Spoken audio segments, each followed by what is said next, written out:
Hello, ladies and gentlemen. My name is TB Skyen, and let's talk a little bit about auteur theory. It's a term that originated in film criticism, and essentially, I'm gonna simplify it greatly, so any of the film buffs in the audience, please forgive me, but essentially, what it means is that you can view, criticize, and understand the medium of film through a lens that centers the experiences, the quirks, the personality, and the behavior of the creator, the author, the auteur. It's a contentious subject, like a lot of people consider that medium, like film, is so massive and so collaborative, and it involves so many people that it is largely pointless to try to talk about it in the terms of being one person's creation, because there are so many people, from editors to cinematographers, who are part of creating that vision. But on the other hand, it's also undeniably true that filmmakers can have very certain specific styles you are rarely in doubt when you are watching, for instance, a Michael Bay movie. Hitchcock had a visual recognizable style that a lot of people can easily pick up on. Now, I bring that up because if there is an argument for auteur theory as part of games criticism, Hideo Kojima is undoubtedly one of the strongest arguments in favor of that particular perspective, because there is quite simply no one quite like him. Like, there are no games like Hideo Kojima games. There simply aren't. There are lots of imitators. Lots of people try to do what Kojima does, to go as far as he does with the themes and the subjects that he wants to tackle, to be as outrageous and over the top and sort of in his own head as Kojima does, but no one even comes close. When Metal Gear Solid, the first one, came out and sparked a bit of a renaissance of the stealth game, people tried to imitate that. There were games that attempted to do something similar, to take a similar tack, to adopt the mechanics, but the sensibilities of Kojima just infect that series of games so totally that nothing else is like it. Now, I'm not always a fan of Kojima's writing. I'm not always a fan of his sensibilities. I think Guns of the Patriot Metal Gear Solid 4 was a complete misfire, incredibly boring, and the story made no sense whatsoever. But on the other hand, Metal Gear Solid, the first one, is one of my favorite game experiences on the PlayStation, because it attempted very sincerely to tell a story not just about spy infiltrates base and takes out dudes and shit is badass and then he fights a dude and then there's a robot and goodbye go home action story. He tried to tell, as he put it himself, a story about the nature of a genetic legacy. Like, what do we pass down to our children through our genes? How much of who we are and what we do is determined by the genes that are part of us. And that, as subjects and themes go, that's ambitious. Like, that's a huge thing to try and tackle, and the way he chose to do it was to frame Solid Snake against Liquid Snake as a question of who has the superior genes. Like, that was Liquid Snake's whole thing, was that his genetic material was vintage. He was sentenced to death by the nature of his genetic legacy, and one of the people who, in his view, sentenced him to death was his brother, David, or Solid Snake, who was superior, who had all the good genes, or so he believed.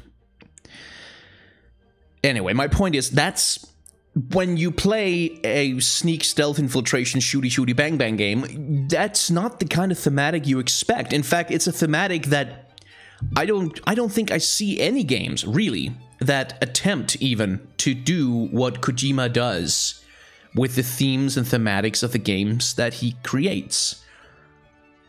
Like I said, his writing to me is often ham-fisted. It's often very over the top. He doesn't seem to have any real concept of how human beings behave. So his characters tend to be ciphers for some theme or idea that he wants to get across to the audience, which is why his games can be so weird and over the top, and you have these ridiculous boss characters who seem to exist solely to spew monologues at the character once you're done fighting with them, or before you're fighting them, or during the fight where you're fighting with them. And it's where you get scenes like Metal Gear Solid 2, that extended, like, goddamn endless codec conversation with the fake Roy Campbell and the fake Rose, the girlfriend of Jack. If you play Metal Gear Solid 2, you'll know what I'm talking about, where they talk about, oh, the nature of information and how do we control, and like this whole massive exposition dump. That only happens in Kojima games, because like that's the thing again, Metal Gear Solid 2 was a game about the digital information age and what it is doing to humanity as a species. Like he was attempting, I'm not sure he succeeded, but he was attempting to critically examine how we relate to each other when the proliferation of the internet and the proliferation of the digital age makes all information available equally. How do we know what's true when we are surrounded at all times with information overloading us? And how can governments and shadowy organizations that we don't know about shape society by controlling that information? Those are important topics. Those are important subjects to tackle, and there are no video games that try to do it. Kojima is essentially, he has the thematic sensibility of an indie game developer with the weird and weighted themes that he likes to tackle, coupled with AAA production budgets and an almost insatiable love for filmmaking, which, as you indeed can see from the Death Stranding trailer running on your screen right now, is a permanent fixture of his work. Now, the reason why I'm talking about, oh god, not this scene again. Yeah. Ugh. The reason I'm talking about auteur theory as it relates to Hideo Kojima is because I don't think there really is a lot of other ways to talk about Death Stranding at this point in time. There really isn't a way to criticize it as a game, because it doesn't really exist. And we probably haven't seen any gameplay. I mean, for all we know, we have, but we probably haven't. And we haven't seen any of what the game is supposed to be. All we have is these little disjointed, disconnected mood pieces, almost. These trailers that have been released are bizarre, surreal, completely incomprehensible assaults of imagery, just complete attacks on your human sensibility that challenge everything about how you think a video game is supposed to work. Like, because if you compare the trailer for Death Stranding to the trailer for literally any other video game shown at the Game Awards or at E3 or ever, it is unlike any of them. It is just not like anything. And that's why I think Kojima tends to get a pass. I think that's why his weird ham-fisted writing, over-the-top characters, unbelievable plots, and completely ridiculous thematic subject matters in games that are not necessarily able to support them. That's why these things get a pass, because there's nothing else like it. There's no one else trying to be what Kojima is trying to be. So, with all of this said, with all of this in mind, let's attempt to analyze the Death Stranding trailer. I timed this out very well. My initial rant lasted about as long as the trailer, and let's have a look at the imagery that Kojima is employing and try to tease out some idea of what that might mean for the game itself. Now, I'm not going to speculate on the gameplay because God only knows, but I will speculate some on the themes, because as we open, it's plant imagery. It is plants that are in the process, it seems, of withering, of falling away. As we pan up to Norman Reedus lying in this empty, blighted, muddy hellhole with nothing but corpses and an old man for company. He's clearly part of some kind of official outfit. He has a uniform on, which he shares with the other guys. They have technology especially adapted to detecting whatever evil creatures it is that are haunting them. And good God, Kojima has probably had some help from Guillermo del Toro on the creature design on those things, because, man, they're scary. But one very obvious theme that is present everywhere in the Death Stranding trailers is decay. Decay and plague, essentially. Destruction, pollution. It's a game that seems to take its sensibilities from a state of desperation, as we indeed see with the dude trapped under the car. There's really nothing the older guy here can do for him. He's trapped under a fucking car. His legs are crushed, they're broken. There's no way to help him, but yet he's there, trying very hard. As the dude, again, keeping in touch with the theme of decay, is the guy on the ground growing older, dying. And there's a lot of thematics, as we saw indeed in the previous Death Stranding trailers, there's a lot of imagery related to oil, related to sludge, slurry, like pollution, essentially.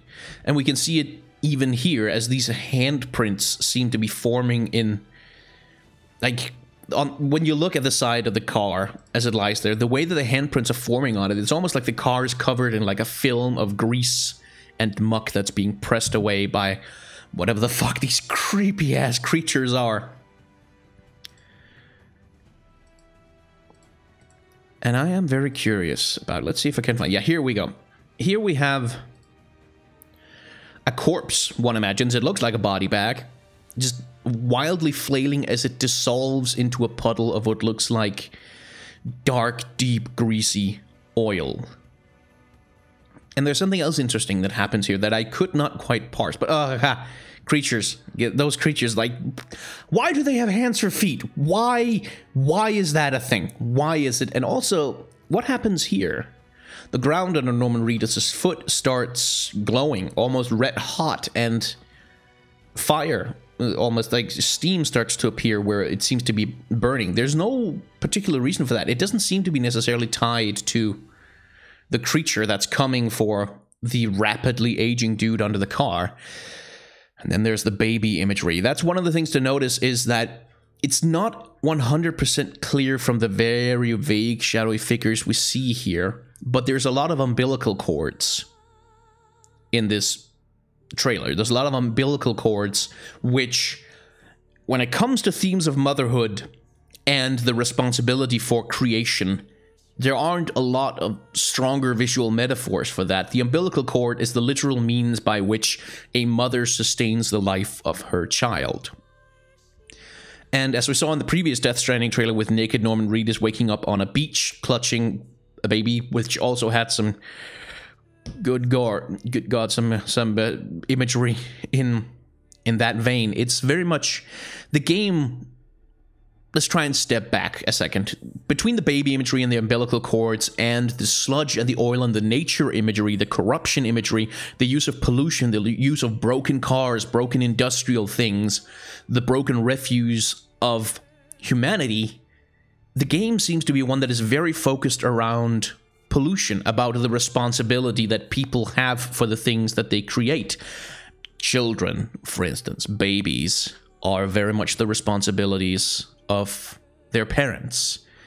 And the Earth, I think, at least in Kojima's view, is very much the responsibility of humanity. And not a responsibility we necessarily live up to all that well, given the way that we treat it. Like, the characters in this game are dressed almost like they're hazmat people, or emergency oil spill workers, people who clean up after a natural disaster. It's not armor, it's not combat armor that they're wearing, it's environmental protection, essentially. Now, that baby pod, Guillermo del Toro's character, if indeed, and here we have the umbilical cord again, you can see it hanging from this giant Uber-monster, hanging far down as we are traumatized. It has a hand for a head. Do you see that? It has hands for a head. Fucking Guillermo del Toro, he's been there, I swear to God. And the corrupted human form, by the way, is classic imagery. The idea of the human body as a part of nature is something that's it's a very old type of imagery. It goes back to the Romantics, the idea that the human body, the human form sculpted by God, depending on your religious point of view, which is so very much part of nature, as a metaphor for the state of nature, as a connected part of the state of nature. And this too, the whole thing about floating in water naked, there is a time in humans' lives when we all float around in water naked. And it's called... Christ, I hate this creature so much. And it's called being a fetus. Norman Reedus' fetus. Just why does it have so many hands? It's called being a fetus. It is the helpless state of being attached to something else. And speaking of being attached to something else, as we pan down here, there's a surrealist imagery going on here where we see readers floating naked at one point. And then as we follow the trail of these strings down to the bottom, we see him lying there on the bottom fully clothed. So that madness is going on. But more importantly, once again, we have a character who is attached via some kind of cord to something else, something unknown. It's the umbilical cord again. And one thing I want to emphasize about the Death Stranding trailers is that they have been extremely consistent in that imagery. We all remember the baby imagery because it's the stuff that is most profoundly disturbing in this video game. Is the constant baby imagery, which is just, it's ever present and it's disturbing. And it's about to get a whole lot more disturbing. But again, as we've already talked about, the idea of being contained, tied to another human, carrying life within you and being responsible for life within you is something that is profoundly present in this game. How much of what's going on here is dream imagery and how much of it is actual in the fiction of the game, the real world, no one can say. But I suspect the scenes where Norman Reedus is holding the case carrying the baby fetus is as close as we're going to get to reality in the game that we're looking at. Because those scenes are shot with a much more natural, well, I say they're shot, they're rendered with, a much more natural lighting, a much more sort of, I wouldn't say realistic, but a much more real sensibility to them. And we get the tear rolling down a cheek shot. As compared to something like the underwater scene here. Look at the way that everything is kind of blurry and everything is kind of washed out and the colors are oddly vivid but very pale. And the blurriness. And by the way, whale imagery also turns up a lot. This whale is swimming upside down, which is profoundly disturbing. Whale imagery turns up a lot. Death Stranding being strandings of whales washed up on a shore, dying for no good reason, are a potent symbol of pollution, again, of man's callousness towards nature. And that is certainly how it is often used. But more than that, it's also imagery of senseless death, of needless death, of something beautiful dying for no good reason, for reasons that we can't necessarily explain. And all of this is present. This video is entirely a ramble. As soon as this trailer ends for the second time, I'm gonna stop because we'll have gone on for quite long enough. But I just wanted to talk about Kojima. I wanted to talk about his sensibilities and the way that he approaches game making and the extreme difference in style. Kojima, more than any other game director I've ever seen, considers video games an art form. I don't think there's anyone that can match him quite for dedication to that principle. But like I said, I think this is the reality of the game. And by extension, the scenes with Guillermo del Toro in the previous Death Stranding trailer fleeing underneath a waterway, trying to avoid symbols of the military-industrial complex, which is something that Hideo Kojima is always concerned with, has something to do with the reality, the gameplay, the present world that this game is supposed to represent. And we're going to pause on this last image here for a little bit, because what I wonder is how Kojima is going to approach reality in this game. Because even reality, like if we assume that I'm correct and this shot, this imagery, this existence, when he has the baby in the pod, we are in the real world. I think that is the symbology that we're looking for here. Then what is reality in this broken, lifeless? So notice that there are almost... We start the trailer with plant imagery of plants rapidly growing, withering, and dying. But for the whole rest of the trailer, there's practically no plant life at all. It is not until we are in this dream sequence, as I imagine it's probably a dream sequence, in this undersea world, underneath the water, where the whales live, that we get signs of any other life than these humans walking around in the muck being attacked by hell monsters. It's not until we are here. Oh, and by the way, notice something?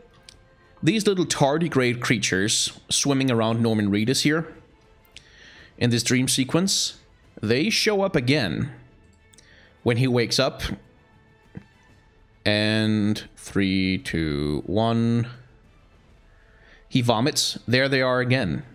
Transported inside him, inside that black sludge. No idea what that's supposed to mean. But it's perhaps supposed to imply that the dream sequences are a little bit more real than they let on.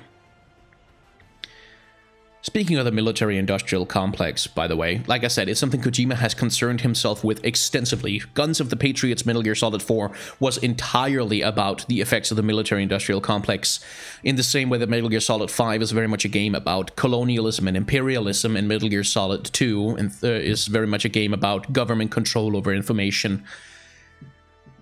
He has concerned himself a lot with the mechanisms of power and the mechanisms of a military-industrial complex and what such a thing can do to humanity.